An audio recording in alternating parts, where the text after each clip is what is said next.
a sad kako se zove ona iz žirija za Jedan glas Srbije? Vladan Gergijev. Odakle mi njega znamo, Ivana? Pa mi ga ne znamo, Pa ne mislim, iz kako je Herceg-Novog. on svanuo u javnom životu? Osvanuo? Da. Pa kako je postao poznat? Prvo je pevao po terasama hotela u Cavtatu, ne znam, inače iz Herceg-Novog. A, i on iz Herceg-Novog. Pa je došao u Beograd, jeste. A Herceg-Novog je baš rađa zvezda.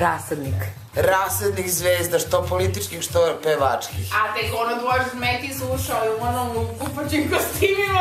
Gde se dođe? A šta je, on je bio u kupaćim kostimu? Ne, ja Ivana.